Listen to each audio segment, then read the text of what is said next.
And we're back with our both our guests, and I would like to ask Attorney Alex Cabrera, if is it too late for our viewers to take part in your survey as far as the next big thing, Oh, the yeah. emerging sites, Oh, tourism Miguel. No, sites, it's actually ongoing? still very timely, Ah. and they can go to www.philippinegems.com and make their vote. Mm. Is that pretty much user friendly? They can do they nominate a particular area, or do they vote from a certain Yeah. Good list? question. Actually, the 25 entries, top 25 is there. That list is there, and then there's pictures for each site, so they can vote at least 3, at most 10. So if they don't feel like voting 10, they can vote only 3. Vote for their favorites. Okay, and I should ask ASEC Mono. I think your field, no, yung science and technology, also plays a big role in developing the tourism industry. And I'll give you an example, because a lot of the infrastructure in very developed countries with very developed tourism industries are sort of high tech, like those small submarines. For example, that's true, yeah. they have that in Hawaii, and they have that in some other places wherein the tourists can take an underwater cruise. No, these aren't the deep sea submarines that you see firing those torpedoes. No, simpler versions, siguro, but they help tourism a lot. Yes, definitely, Miguel. Let's take ICT or IT for example. We have developed an app called Project NOAA, which actually the Department of Tourism was one of the first departments that actually put that in the website. It's a weather hazards application, and I'm sure tourists are so concerned also about the weather and the hazards probably in their way. So the DOT, together with the DOST, launched the Project NOAA website, in the website of the Department of Tourism. So there's only one app, but definitely yes. In my trips, for example, abroad, I've seen a lot of IT applications being applied on the tourism industry. But for our country, for example, Attorney Alex, let's go down to basics. Food handling, for example, food technology. In tourism areas, is also very, very important. So that is, if we can guarantee, for example, that the quality of our, the food that they eat here, and probably the food that they can take home to where they come from, yung mga pasalubong, no? We assist a lot of small and medium enterprises in food packaging. So a lot of our assistants to them, they manage to come up with really high quality food products that can be brought out of the Philippines. So these basic things, The technology is to applying preserve science the and technology. freshness. Yes, preserve the freshness. So we are able to, for example, I've seen it myself. I help a small enterprise pack this suman into vacuum pack and suman sa liha, and Sell it abroad to Filipinos. Sell it abroad to Filipinos, and right now they're selling it in the tourist destinations also. So even the foreign tourists coming in can actually they can enjoy the food here in the country and bring them back, by simple technologies, food packaging technology provided by the DOST. You mentioned food productivity, and I think the past 3 or 4 administrations have tried to address that, and I think they've tried to address it financially by putting money into agriculture. But I think what has to be addressed is the culture itself of the people. How do you convince a farmer who's been doing something this way for so many decades that he can be more productive with 3 or 4 hectares of land if he embraces new technology? So how do you cross that big divide? That's true.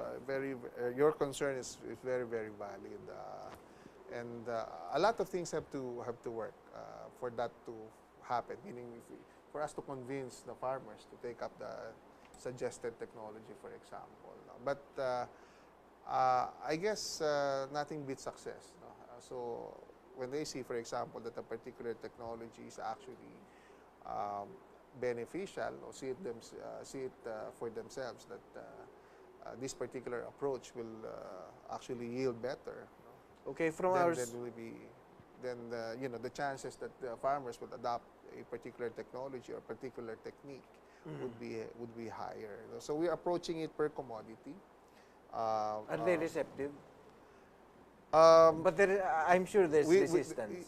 Of course, but the good thing here is it's not only the DOST. Of course, the Department of Agriculture, we were actually supporting the Department of Agriculture in their agricultural extension work. No? So a lot of departments are really pulling their efforts and initiatives towards this. No? So hindi lang isa. You know why I ask that also? Because with the land reform, the agrarian reform, you have a lot of tillable lands that have been cut up into small parcels, and someone who understands economies of scale would consider that not too viable. So with such a lot of small parcels of land, you have to do everything to teach that particular farmer how to make that 2 or 3 hectares of land really become competitive, because that's the big thing now, is how do we That's become true, competitive? yes. And our population is not getting any smaller. Yeah. The arable land, because of urbanization, is becoming smaller. Innovations come in a lot of ways. No? It's not only science and technology innovation. You also have organizational innovation and relationship innovation. What do I mean by this? I guess the growing trend right now, Miguel, is precisely they recognize that you cannot scale up. You cannot find that. Well, you have to consider economies of scale whenever you do when you consider productivity. So.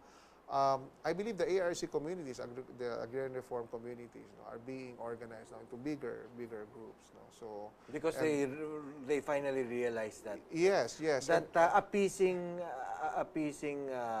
the farmers is one thing, but feeding us all in the next few decades is another issue. yeah, from our end, what we now really our role would be to enable, for example, these farmers, whether a single farmer or a group of farmers, Cooperative. or cooperative, introduce to them technologies and techniques that would actually improve their productivity and produce higher yields. So. Okay.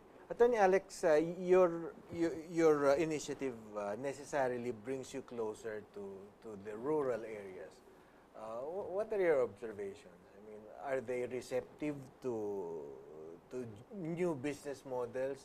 Are they welcoming to, well, Filipinos are known to be hospitable, but to develop a certain area which probably was an agricultural community before into a tourism spot, a tourist spot, may require a lot of convincing. Yeah, a great majority of these communities are in favor, of course, of development because it will uplift their lives. Of course, there's this issue about why is our natural resource, being shared to everybody, and will they be able to preserve that? And I think that's what we need to embrace, that the natural resource can be made a tourist destination and still be preserved at the same time. And my favorite example of that is the Niagara Falls, for instance, which absorbs millions of tourists even on an annual basis. And it has been a global tourist attraction for decades already. That place has been preserved. The surrounding areas have been fully developed. And the same kind of approach can happen with our natural wonders. I just think that if we don't do this, if we keep our natural resources to ourselves, it's no different from putting a block of gold under the soil. Okay, you're trying to develop Mount Pinatubo. I think Pinatubo is more or less in the realm of the DOST in the sense that this area has been basically, the PhilVolts guys are still camped out there, I guess, no? O hindi na ba? Hindi na. More tourists now are coming to, going to Pinatubo to enjoy the I think they really have fantastic natural landscapes that have been carved Yes. out of the Actually, that was also one of the things that amazed us, that after the ashes, the beauty came out. So only God can make that. Anyway, I've been to the place before and after the Big Bang, no, and it really changed, no. Pero we didn't know that maybe a decade or two down the line that the place would actually be a tourist trap because of the surreal surroundings. That's siguro, right. no? Yeah. So I guess it's a matter of marketing lang. Okay, we have from our studio audience some questions, and I'd like to read them now. How digital technology impacts? How does digital technology impact your projects? I guess this is for you. I guess this is for both of you, Yeah. since you're also in the tourism promotion as your CSR. Well, a lot. No? The digital technology is actually it's not only a trend. No? It's the way to go, the way forward, and you will realize that really all projects that you undertake, if you want impact for a project, for example, there's got to be some digital play involved. If it's not the primary strategy that you have to employ, the digital strategy will be very, very effective. Now, when you say strategy, it's not only the approach, but the hardware, the software, and how you actually implement a project. And leveraging digital assures a higher degree of success. For both of you gentlemen, how can science and technology help promote the country? So science and technology for you, but promotion, no, of parts of the country is also something that you've focused on. I would say that our best science and technology resource is the human resource. We still, I think that's one comparative advantage that we have. Our human resource, aside from being, hindi lang English-speaking resource ito eh. We have an analytical human resource that I think would be very, very much sought after. Again, given the trend of increasing data accumulation and analysis, you need more people to crunch all these numbers, Yeah, and you need excellent human resource to do that. If there's one thing that could really uplift the lives of the Filipinos, and to a level of scale that they do not expect, it's going to be innovation. 65% of our population consists of the millennials. They're born in this digital technology world. Social networking is there, but I think they should also be spending more of their time into discovering things, more brain activities, into trying to innovate, find ways to make things better. And if we have that, And explore. explore something that is both useful and where they can make money out of it. Just the commitment to make things better. I agree, Atty. Alex. Involves a lot of innovation. If we only continue building on our successes, then I guess our success as a nation is guaranteed. Okay, very briefly, your parting shots, and maybe you can tell everyone about your respective projects. ASEC. Of course, the National Science Technology Week, it's on July 23 to 27. We have exhibits, we have events, and we have opportunities for everyone, so we invite you. Please be there. Alex. Yes. And to our viewers, of course, vote for your favorites on www.philippinegems.com. Every vote that you cast is a vote for your country. Okay, we hope today's show gave you some useful and potentially life-changing ideas